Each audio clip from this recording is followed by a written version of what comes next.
அது வந்து கண்டிப்பா ஏற்றுக்கொள்ள முடியாது. பிரதானத்துவம் இந்த கூட்டத்துக்கு கூட்டப்பட்டது. ஏன் இவ்வளவு பெரிய ஒரு கன்ஃபியூஷன்? நான் ரொம்ப சிம்பிளான ஒரு கொஸ்டின். அவருக்கு வேற எந்த விதமான ரைட்ஸும் கிடையாது. நேர்பட பேசு நிகழ்ச்சிக்கு உங்கள் அனைவரையும் அன்போடு வரவேற்கின்றேன். இன்றைய நிகழ்ச்சியில் நாம் விவாதிக்க இருக்கக்கூடிய தலைப்பு என்பது அண்மையில் திரு ஆதவ் அர்ஜுனா அவர்கள் ஒரு கருத்தை தெரிவித்திருந்தார் தாவேகாவின் நிலைப்பாடு குறித்து. அதில் அவர் என்ன சொல்றாரு அப்படின்னா, திமுக கூட்டணியை தான் விஜய் அதிக அளவில் பலவீனப்படுத்துவார் அப்படின்ற ஒரு கருத்தை தெரிவிக்கிறார். இன்னொன்று, கூட்டணி குறித்த ஒரு விஷயத்தில் அவர் சொல்வது வந்து மக்கள் போராட்டங்கள் மூலமாக நாங்கள் ஒரு புதிய கூட்டணியை ஏற்படுத்துவோம் அப்படின்னு பொருள்பட சொல்கிறார். இன்னொரு புறம் திரு சீமான் அவர்கள் அதிமுக அண்மையில் நடத்திய இந்த கண்ணீர் அஞ்சலி போராட்டத்தை ஒரு நாடகம் அப்படின்னு எதிர்வினையாற்றுகிறார்.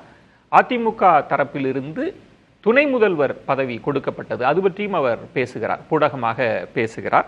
அதையெல்லாம் விட அவர் ரொம்ப குறிப்பாக சொல்வது, தேர்தலுக்கு முந்தைய கூட்டணியை அவர் நிராகரிக்கிறார். ஆனால் கூட்டணி ஆட்சி அப்படின்னு வருகிற போது நான் இன்னும் கருத்து நிலைப்பாடு எடுக்கலை அப்படின்னும் சொல்லியிருக்கிறார். இதையெல்லாம் நமக்கு அந்த புள்ளிகளை எல்லாம் இணைத்து தான் எதை குறிவைத்து காய் நகர்த்துகிறார்கள் விஜயும் சீமானும், இந்த தலைப்பை நம்ம கட்டமைச்சிருக்கிறோம். நான் விருந்தினர்களை உங்களுக்கு அறிமுகம் செய்து விடுகிறேன். அரசியல் விமர்சகர் திரு ரவீந்திரன் துரைசாமி அவர்கள், வணக்கம். ரவீந்திரன் துரைசாமி. பத்திரிகையாளர் பிரகாஷ் அவர்கள், வணக்கம். எழுத்தாளர் ராம்கி அவர்கள், வணக்கம். பத்திரிகையாளர் லட்சுமி சுப்பிரமணியன் அவர்கள், வணக்கம். லட்சுமி. ரவீந்திரன் துரைசாமி சார், உங்களிடமிருந்தே தொடங்குறேன். ஆதவ் அர்ஜுனா சொல்றது வந்து திமுக கூட்டணியை தான் அதிகம் பலவீனப்படுத்துவார் அப்படின்னா எந்த அடிப்படை, எப்படி, எந்த டேட்டா அடிப்படையில் அப்படி ஒரு கருத்துக்கு வரும்? அதுக்கான டேட்டாவே இல்லை. ஒரு புது சக்தி பலகீனமான தோத்து போன சக்திகளை தான் பலகீனப்படுத்துவாங்கிறங்க தான் டேட்டா இருக்குது. ஆதவ் அர்ஜுனாவுக்கு ஆசை அப்படி இருக்கலாம், திமுக கூட்டணியை பலகீனப்படுத்தணுங்கிறது அந்த ஆசையின் அடிப்படையில் அவர் சொல்லியிருக்கலாம். புது சக்தின்னா ஏற்கனவே ஒரு அரசியல் கட்சிக்குள்ள இருந்து பிளவுபட்ட சக்தியாக இல்லாமல் ஃப்ரெஷ்ஷாக யாரையும் தலைவராக ஏற்றுக்கொள்ளாத ஒரு சக்தி.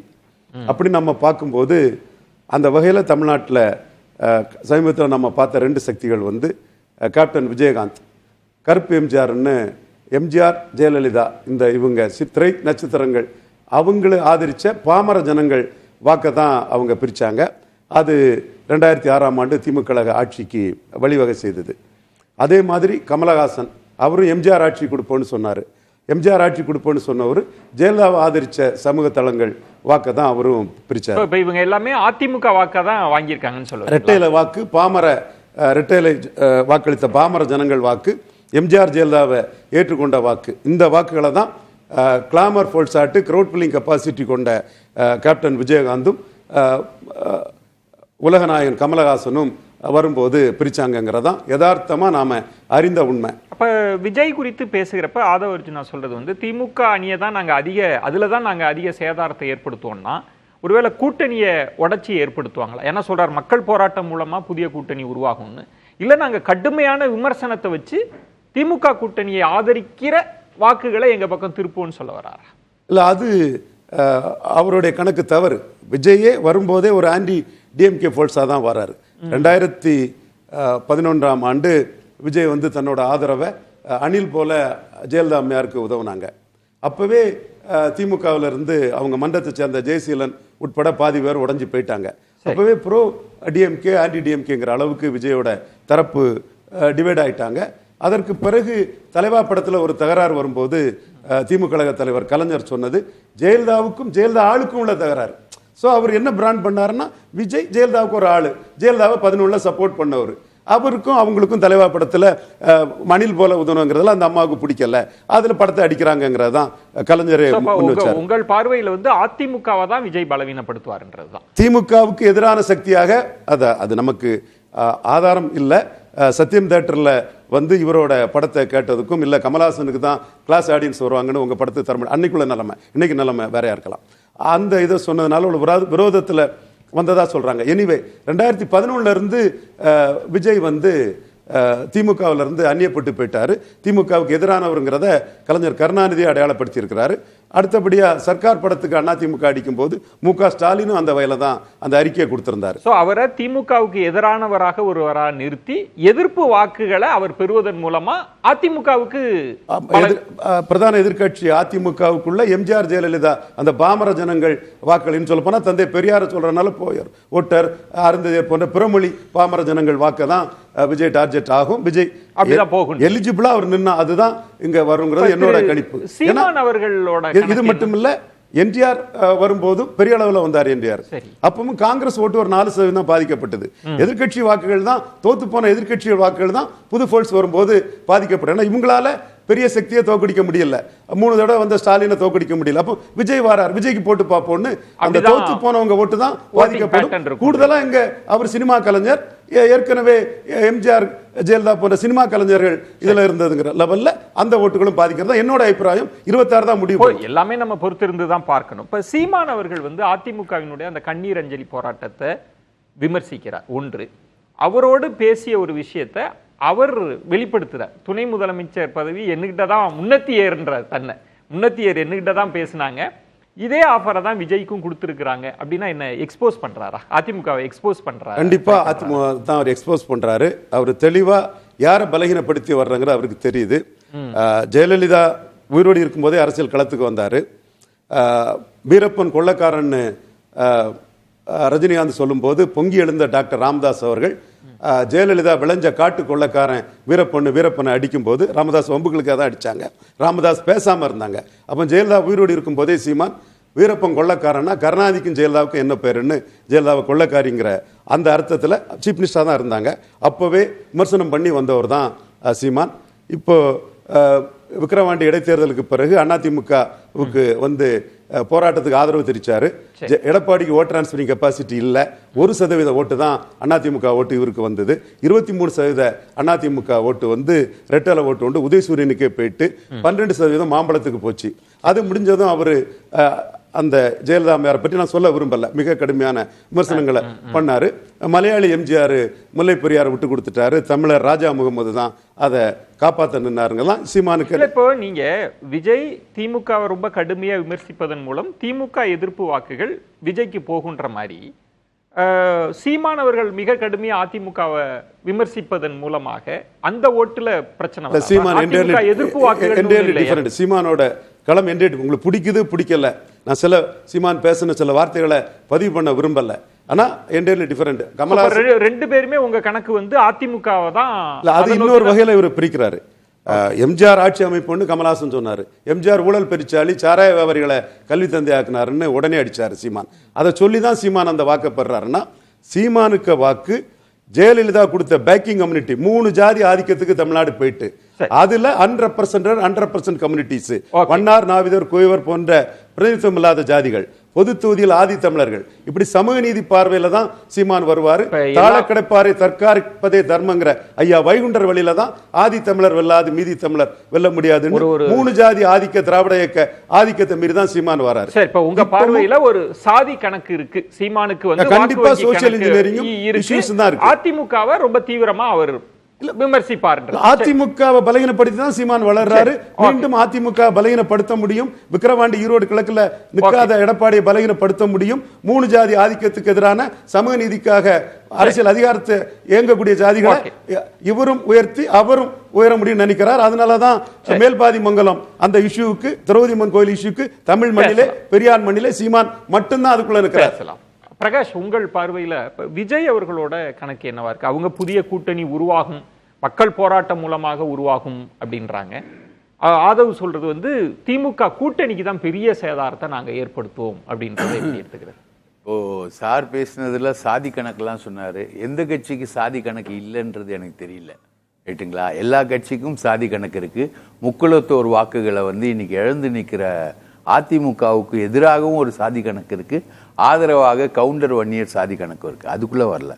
நீங்க டோட்டலா இந்த எபிசோடு இப்ப நீங்க டிஸ்கிரைப் பண்ண இந்த எபிசோட பாத்தீங்கன்னா, ஆதவ் அர்ஜுன ரெட்டி அப்படின்ற அந்த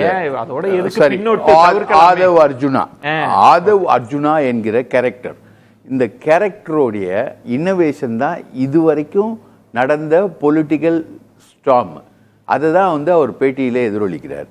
அவர் வந்து விஜய திருமாவளவனை கூப்பிட்டு வச்சு விகடன் பிரசுர விழாவில் கூட்டிட்டு போயிட்டு அங்க அதுக்கு முன்னாடி உங்ககிட்ட எல்லாம் கொடுத்த இன்டர்வியூல என்ன சொல்றாருன்னா, எடப்பாடி பாஜகவை விட்டு வந்துட்டாரு, நல்லவர், நல்ல சாய்ஸ் இருக்கு, திமுக கூட்டணி கட்சிகளுக்கும் நல்ல சாய்ஸ் இருக்கு, அங்க போறதுக்கு நல்ல சாய்ஸ் இருக்கு அப்படின்றத டிஸ்கிரைப் பண்றாரு. 4 படத்துல நடிச்சிட்டு டெப்டி சிஎம்மா வந்துட்டார் உதயநிதின்னு சொல்லல, 4 படத்துல நடிச்சவங்க எல்லாம் டெப்டி சிஎம் ஆகும்போது விஜய் ஏன் ஆக முடியாது அப்படின்னு கொண்டு வர்றாரு. இது வந்து திருமாவளவன் கிட்ட இருந்தப்போ இருந்த ஃபார்முலா. அது திருமாவளவன் அதை ரிஜெக்ட் பண்ணிட்டார், டோட்டலா அவுட் ரைட்டா ரிஜெக்ட் பண்ண உடனே அவர் வந்து விஜய் கிட்ட போயிட்டார். இப்போ விஜய் கிட்ட போனதும் அவரோட பேச்சு முழுக்க இருக்கக்கூடிய தொனி பார்த்தீங்கன்னா ஆன்டி டிஎம்கே தொனி தான் இருக்கு, ரைட்டுங்களா? அதை தான் அவர் சொல்லிக்கிட்டே இருக்காரு. அவருக்கும் திமுகவுக்கு இடையே ஒரு பிரச்சனை, அவருக்கு எம்பி சீட்டு கொடுக்கல, அந்த பிரச்சனைகள் இருக்கு. அதோட கண்டினியூவேஷன் தான் வராரு. இப்போ அண்ணாமலை வராரு, எங்கள் மாமனார்கிட்ட காசு வாங்கினாரு, அதெல்லாம் பேசுகிறாரு. இப்போது நிறைய விஷயங்கள் அவர் பேசிக்கிட்டே வர்றாரு. இந்த கொன்டெக்ஸ்டில் பார்த்தீங்கன்னா இவர் திமுக கூட்டணி வாக்க பண்ணுவாரா, கைப்பற்றுவாரா அப்படின்ற ஒரு கொஸ்டினுக்கு எம்ஜிஆராலேயே திமுக கூட்டணி வாக்க கைப்பற்ற முடியல, திமுக வாக்க கைப்பற்ற முடியல, மதிமுக வைகோவால் திமுக வாக்க கைப்பற்ற முடியல. 1967 அப்புறம் டிஃபீட் ஆனதுக்கப்புறம் எம்ஜிஆரோட எமர்ஜென்ஸ்க்கு வந்தப்புறம் 77ல் இன்னைக்கு வரைக்கும் தமிழக அரசியல்ல ஆட்சிக்கும் அதிகாரத்துக்கும் வராமல் காணாமல் போயிருக்கக்கூடிய கட்சி காங்கிரஸ்.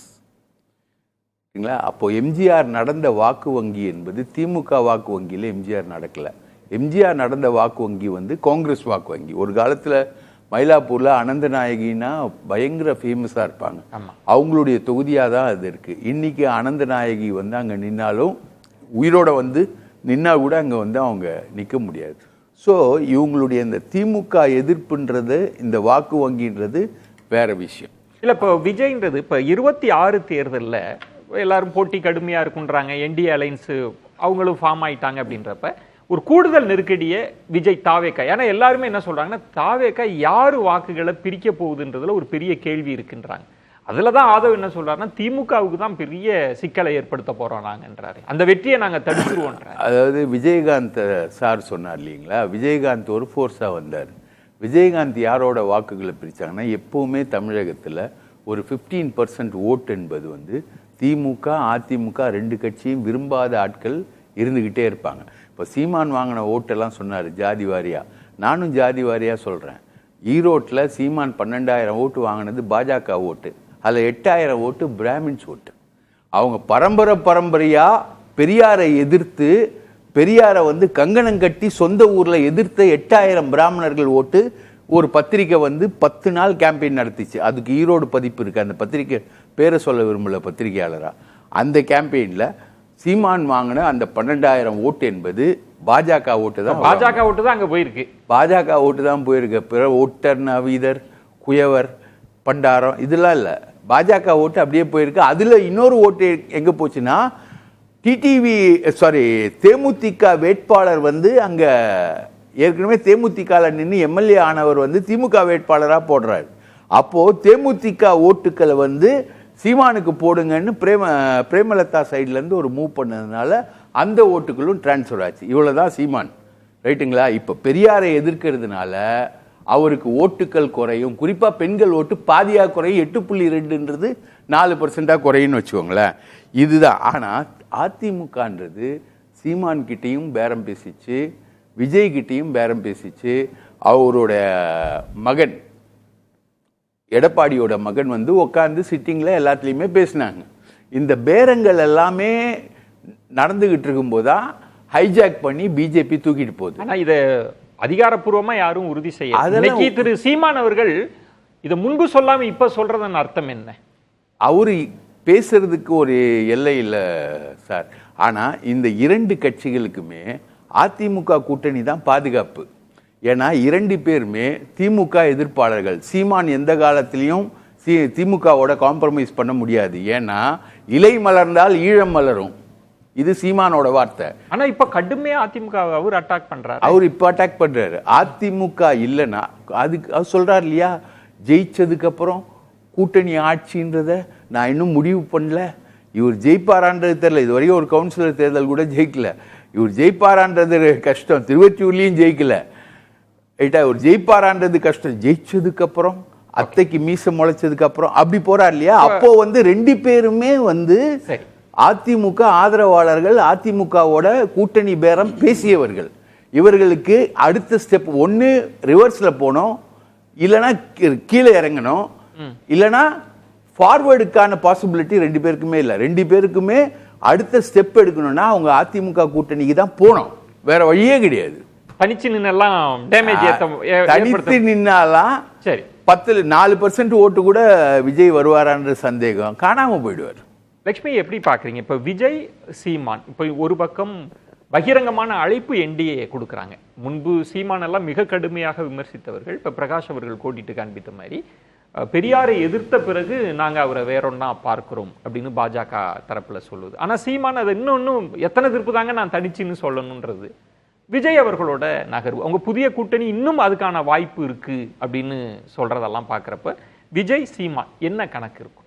எனக்கு என்ன வருத்தமாக இருக்குன்னா, இந்த மாதிரி அதாவது அன்டெஸ்டட் ஓட் பேங்க் இருக்கக்கூடிய ஒரு புதிய நபர், ஒரு நடிகர், கட்சி தொடங்கினவர், அவருடைய கட்சியோடும் வழக்கமாக அந்த டிஸ்ரப்டர் ரோலை மட்டுமே ப்ளே பண்ணுற, இல்லை ஸ்பாய்லர் ரோலை மட்டுமே ப்ளே பண்ணுற ஒரு கட்சி, அதுவும் தன்னுடைய அடுத்த தலைமுறைக்கு எது சரிங்கிறத சொல்லித்தராமல் எல்லா தவறுகளையும், அதாவது ஒரு பிரதமர் வந்து கொலை செய்யப்படுறார், அந்த ராஜீவ்காந்தி அசாசினேஷன் வழக்கு இவ்வளவு தூரம் நடந்துக்கிட்டு இருக்கு, ஆனால் ஒரு மேடையில் நின்று ராஜீவ்காந்தியை கொலை செஞ்சது நாங்கள் தான், என்ன பண்ணுவீங்கன்னு சொல்லக்கூடிய, அதாவது வன்முறை சரி அப்படின்ற துணியில் பேசக்கூடிய ஒரு நபர், இந்த மாதிரி தலைவர்களோட அதிமுக கூட்டணி பேச வேண்டிய நிலைமைக்கு தள்ளப்பட்டிருக்கிறதே அப்படின்னு ரொம்ப வருத்தமா இருக்கு. இன்னைக்கு வந்து பிஜேபியோட அலையன்ஸ் ஒரு ஃபார்மேட்டபிள் பேசப்பட்டது நீங்களும் நம்புறீங்களா? இவனே சொல்றாரு, அதை நான் சொல்லல, நீங்க தான் கேட்டீங்க, உங்களுடைய சேனல்லையும் நீங்க அதை ஒளிபரப்புனீங்க. அதிமுக தரப்புல இருந்து யாரும் அதற்கு நான் முன்னத்தி ஏறுன்னு சொல்றாரு. ஆனால் விஜய் அவர்களோடு அதிமுக தரப்பிலிருந்து கூட்டணி பேசப்பட்டது உண்மை. இதற்கான செய்திகள் எல்லாமே வெளியில வந்தது.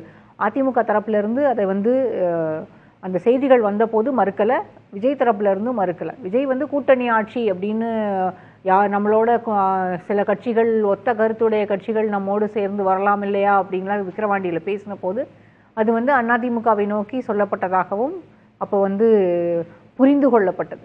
அதிமுக இந்த 2 கட்சிகளோடும் இந்த 2 தலைவர்களோடும் கூட்டணி பேசுகிற அளவுக்கு ஒரு மெகா கூட்டணி வேணும் அப்படின்றதுக்காக இவர்களோடு கூட்டணி பேசி துணை முதலமைச்சர் பதவியெல்லாம் தரேன்னு சொல்லி ஆஃபர் கொடுக்குற அளவுக்கு அதிமுக இறங்கி போயிருக்காங்க அப்படின்றது அதிமுகவினுடைய பலவீனத்தை பெரிய அளவில் காட்டுது.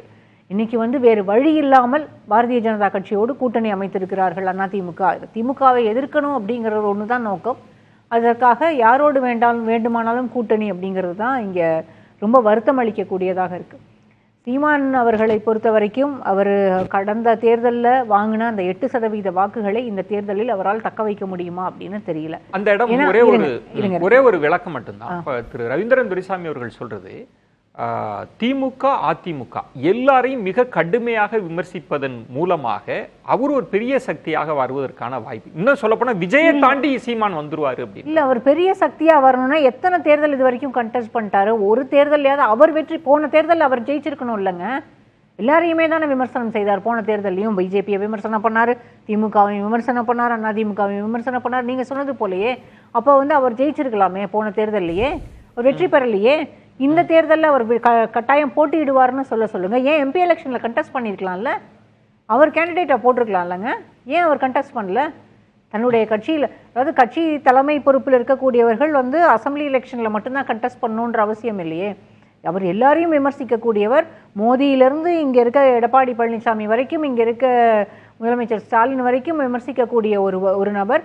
தனக்கு, அதாவது தான் செய்யக்கூடியது எல்லாமே சரின்னு நம்பக்கூடியவர், எல்லா தவறுகளையும் சுட்டி காட்டக்கூடியவர்னா அவர் கண்டெஸ்ட் பண்ணிருக்கலாம். அதாவது சீமானுடைய பயம் என்ன அப்படின்னா, சீமான் வந்து எப்போதுமே அவருடைய பேச்சுக்கள் எல்லாமே முன்னுக்கு பின் முரணாகவே இருந்திருக்கிறது. விஜய் எலெக்ஷனுக்கு விஜய் வந்து கட்சி தொடங்கின உடனே தம்பின்னு பேசுறாரு. நான் வந்து அவர் கூட்டணிக்கு கூப்பிட்டா நான் போவேன், நாங்கள் 2 பேரும் பேசிக்கிட்டு இருக்கோம், நல்ல நண்பர்கள்ன்ற துணியில் பேசுகிறார். அடுத்தது வந்து கொஞ்ச நாள் கழிச்சு திரும்பவும் அவரை விமர்சனம் பண்றாரு.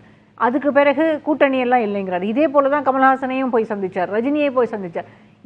என்ன ஏதாவது ஒரு நிலைப்பாடு கரெக்டா இருக்கணுமா இல்லையா? நிர்மலா சீதாராமன் அவர்களை சந்திக்கலன்னு சொல்றாரு, ஆனால் அவர் சந்தித்தது உண்மை. டெல்லியில் இருக்கக்கூடிய நபர்களோடு பேச்சுவார்த்தை நடத்தியது உண்மை. இல்லைன்னெல்லாம் அது வந்து கட்டாயம் உண்மைதான். அவர் இல்லைன்னு மறுக்கலாம், அவர் வெளியில வந்து அதை சொல்ல முடியாது. ஏன்னா அவர் பிஜேபி எதிர்ப்பாளராக அவர் தன்னை காட்டிக்கொள்கிறார், அவ்வளவுதான். சீமானை பொறுத்த வரைக்கும் தமிழ்நாட்டில் எவ்வளவுக்கு எவ்வளவு அடுத்த ஜெனரேஷனை ஸ்பாயில் பண்ண முடியுமோ அவ்வளவுக்கு அவ்வளவு அடுத்த ஜெனரேஷனை ஸ்பாயில் பண்ணியிருக்காரு. வன்முறையை தூண்டக்கூடிய அளவு ஒரு பிரதமரை கொன்றது, அதாவது ராஜீவ்காந்தியை கொன்றது ஒரு துன்பியல் சம்பவம்னு பிரபாகரனே அதை வந்து பெரிய அளவுல இந்த பிரஸ் கான்ஃபரன்ஸ்ல அதாவது ஒரு பெண் பற்றிய தவறான, அதாவது செய்தியே தவறாகவே இருந்துட்டு போகட்டுமே, திரும்ப திரும்ப அது வந்துட்டே இருக்கு, உங்களுக்கு மேல இருக்கக்கூடிய அலிகேஷன். அப்போ ஒரு பிரஸ் கான்ஃபரன்ஸ்ல எப்படிங்க பேசணும் ஒரு தலைவர்? ஒரு பிரஸ் கான்ஃபரன்ஸ்ல எப்படி பேசணும்? சரி, உங்களுக்கு அதை பேச முடியல, விமர்சனம் வைக்கணும் அப்படின்னு நினைச்சா நீங்க போய் வழக்கு போட்டுட்டு போங்க, டெஃபமேஷன் கேஸ் போடுங்க, கோர்ட்ல போய் ஆர்கியூ பண்ணுங்க. அவர் பயன்படுத்தக்கூடிய வார்த்தைகள் எல்லாம், அதாவது அடுத்த தலைமுறையை அவர் ரொம்ப அது பாதிப்புக்கு உள்ளாகக்கூடிய எல்லா விஷயங்களையும் 26ன்றது அவரை விட்டுருவோம். விஜய் பொறுத்த வரைக்கும் அவர் வந்து அன்டெஸ்டட் ஓட் பேங்க். நம்ம வந்து அவர் ஒரு ரெக்கனிங் ஃபோர்ஸா இருப்பாருன்னு விக்ரவாண்டியில அவர் பேசின போது நினைச்சோம். அதுக்கடுத்து அம்பேத்கர் விழாவில், அந்த புத்தக வெளியீட்டு விழாவில் பேசும்போதும் அவருக்கான அந்த ஸ்பேஸை வந்து நம்ம கொடுத்தோம். அவர் வந்து திரும்பவும் அவரால் பெரிய அளவில் இங்கே வந்து வாக்குகளை வந்து பிரித்து எடுக்க முடியும்னு நான் நினச்சேன். ஆனால் இப்போ வரைக்கும் அந்த கட்சியிலிருந்து அவங்களுக்கு அரசியல் தெரிந்த நபரோ அல்லது விஜயகாந்த் அரசியல் தொடங்கும் போது, அரசியலுக்கு வந்த போது கிட்டத்தட்ட ஒரு வருஷத்துக்குள்ளாகவே அவரோடு பண்ருட்டி ராமச்சந்திரன் வந்து பயணம் செய்ய தொடங்கினார். அதற்கு பிறகுதான் அவங்க வந்து முரசு சின்னத்தை ரிஜிஸ்டர் பண்றாங்க. ஸோ அரசியல் கட்சின்றது சாதாரணம் இல்லை. படத்துல பேசுறதும் களத்துல இருக்கிறதும் வேறு வேறு. நீங்க களத்துல வந்து போராட்டங்கள் மூலமாக ஒரு கூட்டணியை கட்டமைக்க முடியும் அப்படின்றதெல்லாம் சும்மா வந்து வெத்துவாதம். அது நடக்கவே நடக்காது. மக்கள் போராட்டங்கள் மூலமாக அது வந்து சினிமாவில் நடக்குங்க. 3 மணி நேரம் சினிமா பார்த்து முடிச்ச உடனே நீங்க வந்து இலவசங்கள் தவறு அப்படின்னு சொல்லி தூக்கி போடும்போது, அந்த சர்க்கார் படத்துல தூக்கி போடுவாரு, அது மாதிரி தூக்கி போட்டுட்டு இங்க வந்து மக்கள் வந்து வாக்களியுங்கள் அப்படின்னு சொன்னா சினிமாவில் இருக்கும். ஆனால் நிஜத்துல வந்து அது நடக்கிறது வந்து ரொம்ப கஷ்டம். ஏன்னா இன்னும் வெளியிலேயே வரல அவரு. அப்ப உங்கள் பார்வையில களம்ன்றது வந்து திமுக கூட்டணி, அதிமுக கூட்டணி. இப்ப வந்து இவங்க யாருக்கு பிஜேபி அலையன்ஸ் வந்து ஒரு ஃபார்மிடபிள் அலையன்ஸ் தான், இல்லன்னு எல்லாம் சொல்லிட முடியாது. டிஎம்கே அலையன்ஸ் இன்டாக்டா தான் இருக்கு. இது வந்து டிஎம்கே வர்சஸ் ஏடிஎம்கேவா தான் இருக்கும். இவங்க ரெண்டு பேரும் ஸ்பாயிலர் ரோல தான் ப்ளே பண்ணுவாங்க. யாருக்கு ஸ்பாயிலரா? அதாவது திமுகவுக்கு ஆதரவான ஆன்டி பிஜேபி ஓட்ஸை உடைக்கிறதுக்கான ஸ்பாயிலரா இருப்பாங்க. ஆன்டி பிஜேபி ஓட்ஸை உடைப்பாங்க ஒரு பக்கம். இன்னொரு பக்கம் வந்து மைனாரிட்டி ஓட்ஸ் எல்லாத்தையும் உடைக்கிறதுக்கான வேலைகளை விஜய் மூலமாக செய்யறதுக்கான வாய்ப்புகள் இருக்கு. அதனாலதான் இஃப்தாருக்கு வந்து அவர் கூட்டிட்டு போனது, உலமாக்களினுடைய தலைவரை கூட கூட்டிட்டு போனது. அதற்கு பிறகு வந்து வக்ஃப் திருத்த சட்டத்துக்கு உச்சநீதிமன்றத்துல மனு போட்டது. இன்றைக்கு வரைக்கும் அவங்களுடைய மனு வந்து விசாரணைக்கு எடுத்துக்கொள்ளப்படல. அதனால அவங்க வந்து கிளைம் பண்றாங்க, நாங்க எங்களுடைய மனுவும் எடுத்துக்கொள்ளப்பட்டது அப்படின்னு சொல்லி. விஜயை பொறுத்த வரைக்கும் அந்த மைனாரிட்டி ஓட் பேங்க் தனக்கு வந்து ஒரு ரொம்ப ஃபேவரபிளா இருக்கும்னு நினைக்கிறாரு. ஆனா நாள் நெருங்க தேர்தல் நெருங்க களம் வந்து வேறு விதமாக கூட மாறிடலாம். ரவீந்திரன் ரொம்ப சுருக்கமா சீமானை பற்றி கடும் விமர்சனம் இருந்தது. அவங்க விமர்சனம், அவங்க பார்வை, அதை நான் மறுக்க வரல. பட் இதுல குறையும்ன்றாங்க. 8ன்றது 4. பிரகாஷ் அதே தான். நான் அதுல மாறுபடுறேன். 1% தான் சீமான் ஆரம்பிச்சாரு. கமலஹாசன் ரெட்டேலையும் உதயசூரியன் தோக்கடிச்ச பெரிய ஆளு டிடிவி. கமலஹாசன் பெரிய ஸ்டாரு. இன்னைக்கு அவங்க பொசிஷன் என்ன? சீமான் 8ல நிற்கிறாருன்னா, சீமான் விக்கிரவாண்டியில 1.5% தான் எடுத்தாரு. நாங்குநேர்ல ஹரிநாடாரோட குறைவா தான் எடுத்தாரு. எல்லாரும் போட்டு கிண்டல் பண்ணாங்க. அவமானங்களை பற்றி கவலைப்படாம களத்துல நிற்கிறாரு. எடப்பாடி ஈரோடு கிழக்கு களத்துல நின்னா சீமானுக்கும் எடப்பாடிக்கும் வித்தியாசம் இல்லாம பெயரும் டெபாசிட் பெயரும் அவமானத்தை தவிர்க்கிறதுக்கு களத்தை விட்டு ஓடினாரு. நீங்க வந்து அதிமுக வாக்கு வங்கி என்ன, நாம் தமிழர், நான் தெளிவா சொல்றேன். விளக்கம் சொல்லிடுறேன். அடுத்த சுற்றுல 23% தான் ஆற்றல் அரசாங்கம் எடுத்திருந்தாரு. மணி பேக் ஜெயிப்பார்னு கூட என் நண்பர்கள் சொன்னாங்க. வெறும் 23% தான் ஈரோடு கிழக்கு. இடைத்தேர்தலில் போனா ஒரு 8% குறையும், டெபாசிட் போயிருக்கும். சீமான் களத்துல ஈரோடு கிழக்கில் இருக்காத அண்ணாமலையை பலகீனப்படுத்தி என்டிஏ ஓட்டுல பெரும் பகுதியை எடுக்கிறதுக்கு வாய்ப்பு உண்டு. இப்படிதான் கமலஹாசனை இல்ல பாயிண்டடா அப்ப இப்படிதான் கமலஹாசனையும் ஒரு உறுதியா சொல்றேன். இல்ல உங்க பாயிண்ட்ல தான் இப்ப பிரகாஷ் அவர்கள் சொன்னாங்க. அது பிரகாஷ் கருத்து, தம்பி கருத்து. இல்ல இப்ப என்டிஏ ஓட்ட தான் சீமான் வாங்குறாங்கன்னா 26ல அந்த வாக்குகள்லாம் திரும்ப என்டிஏவுக்கு போயிடுமே. அது 14%. ஈரோடு கிழக்குல அண்ணாமலை நிக்காதது பலகீனம். நான் அன்னைக்கும் சொல்றேன், இன்னைக்கு சொல்றேன். நான் கேக்குறது ரவீந்திரன் துரைசாமி, இப்ப அந்த என்டிஏ வாக்குகள் அது நிக்கல தான் சார். இப்ப திரும்ப எல்லாரும் கூட்டணியோடு நிக்க போறாங்க. அந்த வாக்குகள் என்டிஏவுக்கு போகுமா, சீமானுக்கு போகுமா? சீமான் 10% ஓட்டு அங்க உயர்ந்தார். 16% அதை கேட்கலையே. இல்ல நான் அதான் சொல்ல வரேன். 26ல எங்க போகும்? 26ல சீமான் 16% தகுதியா வருவாரு. லீடர்ஷிப்ல ஈர்ப்பு சக்தி இல்லாத இன்கன்சிஸ்டன்ட் எடப்பாடியை பலகீனப்படுத்தி உயர்வாரு. ஜெயலலிதா இருக்கும்போது 1% இருந்தவர் எடப்பாடியை பலகீனப்படுத்தி தான் 8 வந்திருக்கிறாரு. 40% ஜெயலலிதா இருந்தாங்க. எடப்பாடி 20. மீண்டும் எடப்பாடியை சீமானால பலகீனப்படுத்த முடியும். பல இஷ்யூ பேஸ்டா பலகீனப்படுத்த முடியும். 26 முடிவு பண்ணும். மீண்டும் நான் சொல்றேன், நம்ம எல்லாம் பொறுத்திருந்து பார்க்கலாம் என்ன மக்கள் என்ன நினைக்கிறாங்க. ரம்கி, இதுல விஜய் அவர்கள் அவங்க நாங்க தான் மாற்றுன்னே சொல்றாங்க. திமுக கூட்டணி தாவேகான். சீமான் அவர்கள் சொல்றது எல்லாத்துக்கும் நாங்க வந்து அடிப்படை மாற்றத்தை ஏற்படுத்தணும் அப்படின்னு. லட்சுமி அவர்கள் சொன்னதுல நுணுக்கமான பார்வைன்றது விஜய் அவர்கள் மைனாரிட்டி ஓட்டை வந்து பிரிக்கிறது, ஆன்டி பிஜேபி ஓட்டை திமுகவுக்கு போகாம பிரிக்கிறது. இப்படி ஒரு சூட்சமம் இருக்கு அப்படின்றது. ரவீந்திரன் துரைசாமி அவர்கள் சொல்றது அதிமுகவை தான் இவங்க பலவீனப்படுத்துறாங்கன்னா யாருக்கு பலமாக போறாங்க, யாருக்கு பலவீனமா போறாங்க இந்த 2 பேருன்ற ஒரு கேள்வி. இந்த 2 பேருடைய அரசியல் எந்த அளவுல வேறுபட்டு இருக்கு, சீமானுடைய அரசியலாகட்டும் விஜய் அரசியலாகட்டும், இதை தான் நம்ம பார்க்குறோம். இல்லை நீங்கள் ஆதவ் அர்ஜுனா என்ன சொல்றாருன்னா திமுகவோட கொள்கைகள் தாவேக்காவோட கொள்கைகள், காங்கிரஸ் என்ன சொல்லுதோ அதான் நாங்கள் சொல்றோம் அப்படின்னு அவர் சொல்வது மூலமாக அது திமுக காங்கிரஸ் பெரிதாக காயப்படுத்துறாரு. இருந்தாலும் அவர் சொல்றது என்ன விஷயம்னா அவங்க செய்யாததை நாங்கள் செய்கிறோம். அதாவது அவங்க பாஜக எதிர்ப்பு பண்றாங்கல்ல, திமுக கூட்டணி பாஜக எதிர்ப்பு நிலைப்பாடு இருக்குல்ல, அதை விட எங்களால் செய்ய முடியும் அப்படிங்கிறது தான் சொல்றாரு. அப்போ அப்படின்னா நான் அவர் குறி வைக்கிறது திமுக கூட்டணிக்கான ஆதரவான ஒரு வாக்குகளை தான்.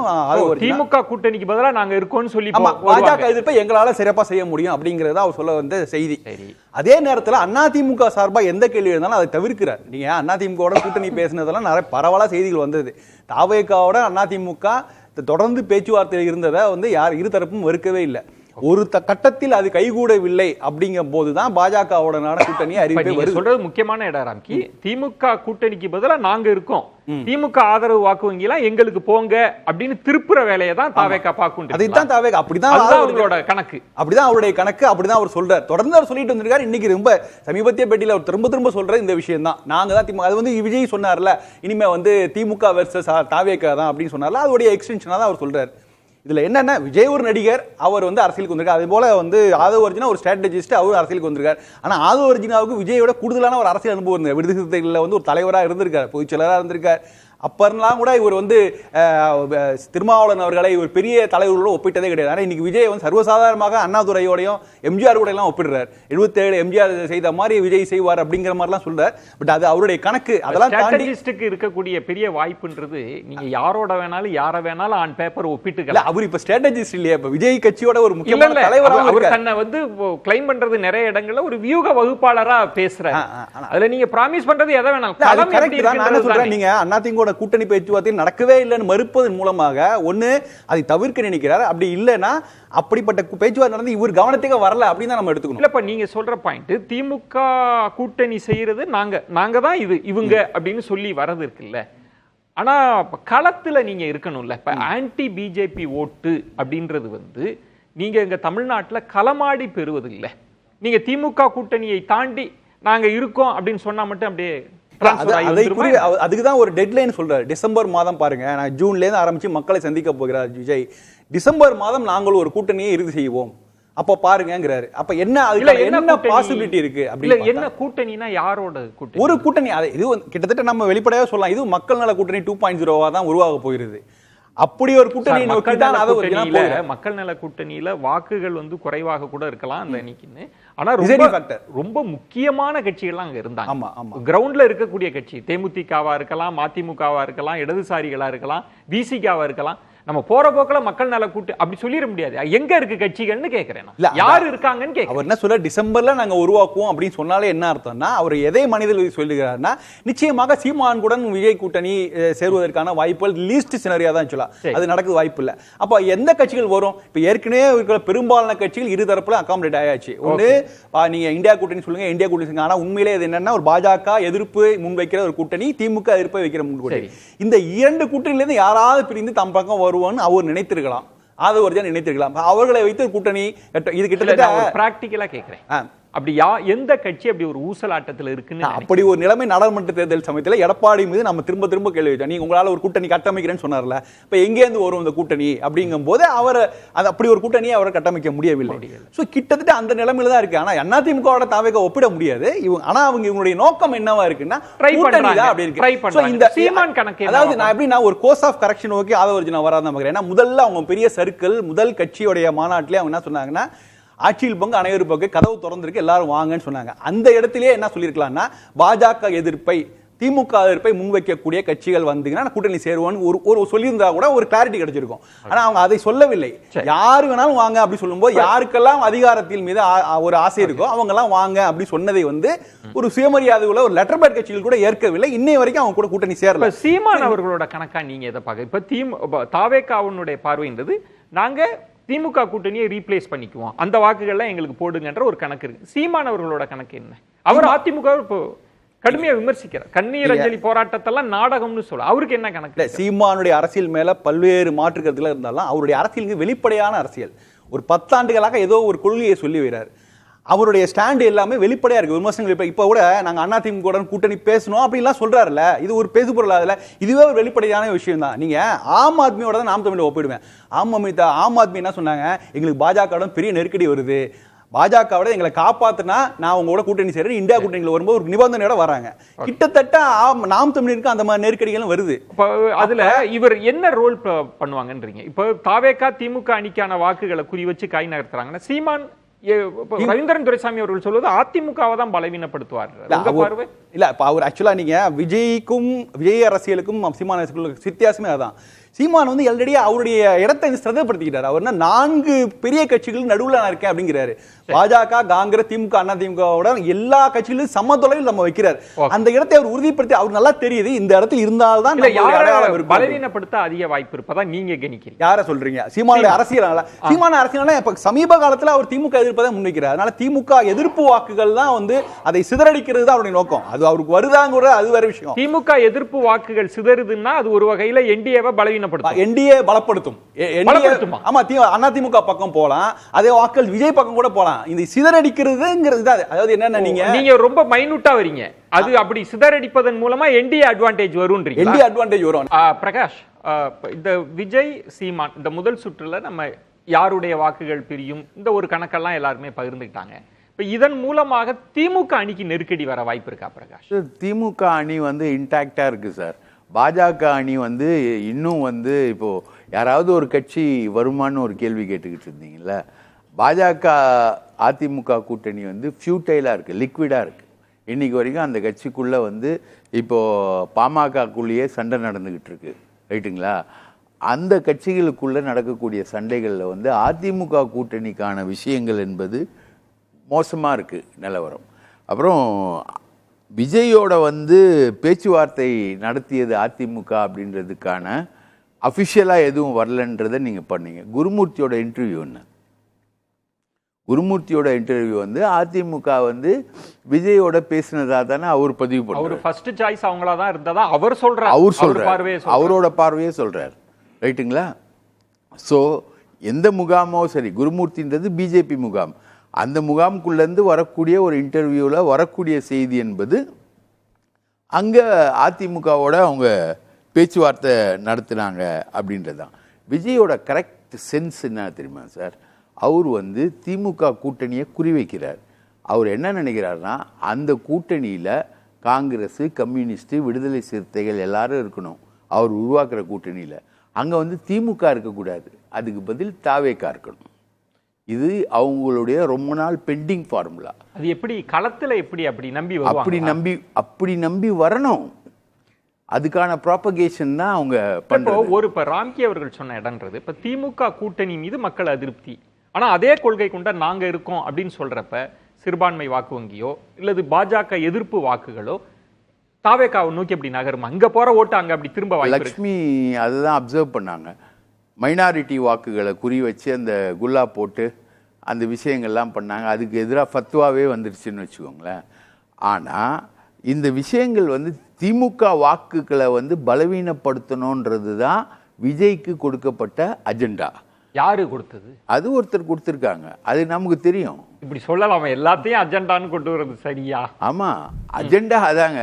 விஜய்க்கு வந்து கொடுக்கப்பட்ட அஜெண்டா, சீமானுக்கு கொடுக்கப்பட்ட அஜெண்டா, இதுக்கெல்லாம் விலையும் இருக்கு, இதுக்கு எல்லாத்துக்கும் விலையும் இருக்கு. இல்ல ரொம்ப ரொம்ப கடுமையான அஜெண்டா அப்படி இல்லைங்க.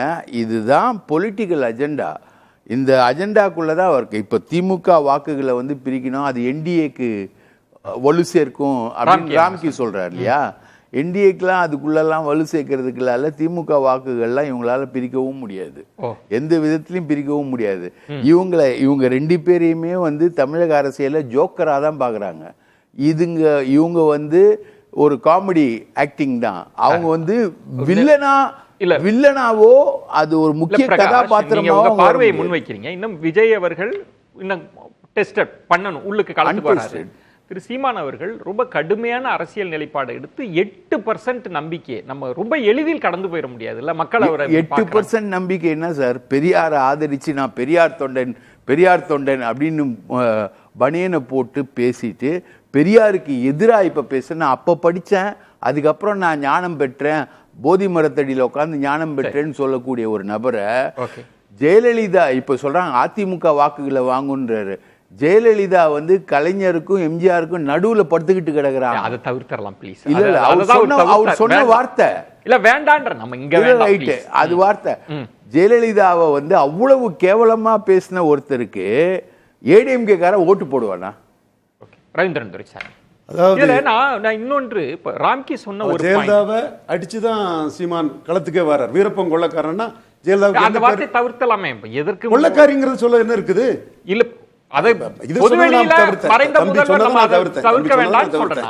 இது சொல்றதுல என்ன இருக்குது? டாக்டரையா பயந்து ஒதுங்கும் போது போல்டா வீரப்பனுக்காக நின்னது சீமான் தானே. டாக்டரையா எங்க அண்ணன் ரஜினிகாந்த் அடிச்சாரு, அதிகாரம் இல்லாதவரை. அதிகாரம் இருந்த ஜெயலலிதா வைத்து நீ கொள்ளக்காரின்னு சீஃப் மினிஸ்டர் இருக்கும்போது சொன்னது சீமான் தானே. வீரமா சொன்னா எந்த வாக்கு வங்கி இருக்குன்னு நான் கேட்கிறேன். வீரப்பனுக்கு சிம்பதியா உள்ள ஓட்டர்ஸ் தனக்கு கேடரா வருவாங்கன்னு நினைக்கிறாரு. 1% தான் எடுத்தாரு, உறுதியா நின்னாரு. 4 முறை தனிச்சு நின்னாச்சு, 5வது முறை தனிச்சு நிற்கிறாரு. அவரோட வெற்றிங்கிறதே எல்லா தேர்தலையும் நிற்கிறதும் 234 நிற்கிறது. இப்படி ஒரு பாயிண்ட், நீங்க ஒரு குறிப்பிட்ட சமூகத்தை வடக்க வச்சு சொல்றீங்க. அந்த சமூகம் இடஒதுக்கீடு சார்ந்து சமூக நீதி சார்ந்து ஒரு அரசியல் மயப்பட்ட சமூகம். பாமக அதுல ரொம்ப பிரதானமா இருந்து வாக்குகள். நான் சொல்வது நீங்க வீரப்பன்ற ஒருத்தர் ஒரு அடையாளமா வச்சு அந்த வாக்குகளை திருப்பணும். இல்ல அது என்ன கணக்கு? அந்த வீரப்பன் வடக்க அப்படி எல்லாம் என்ன ஒருத்தர் சொன்னதுனாலே திரும்பிடுவாங்களா என்ன வாக்கு? அந்த வீரப்பன் விஷயத்துல ஜெயலலிதாவையும் கருணாநிதி அடிச்சு ஒரே குட்டையில் ஊறிய மட்டைகள்னு பெருந்தலைவர் காமராஜ் சொன்ன ஒரே குட்டையில் ஊட்டிய மட்டைகளை நாரா உரிப்பங்கிறாரு. சாகும் போது 35 to 40% மக்கள் ஆதரவு பெற்ற பெருந்தலைவர் காமராஜ் சொன்ன அதை சொல்றாரு. அப்போ அவருக்கு கணக்கு அந்த வாக்காளர்களின் பேரம் பேத்திகள் தனக்கு வருவாங்கன்னு நினைக்கிறாரு. அதுலதான் 8 வந்திருக்கிறாரு. இன்னொன்னு சொல்றேன், தந்தை பெரியார் எதிர்ப்பு அவருக்கு பெரிய ஜாக்பாட்டை கொடுக்கணும்னு நம்புறாரு. விக்கிரவாண்டியில 1% தான் உயர்ந்தாரு. அதிமுக போராட்டத்தை இடும்பாவனம் கார்த்திக்கும் ராவணன் போய் ஆதரிச்சாங்க. எடப்பாடிக்கு ஓட் டிரான்ஸ்பரிங் கெப்பாசிட்டி இல்ல, 1% தான் உயர்ந்தாரு.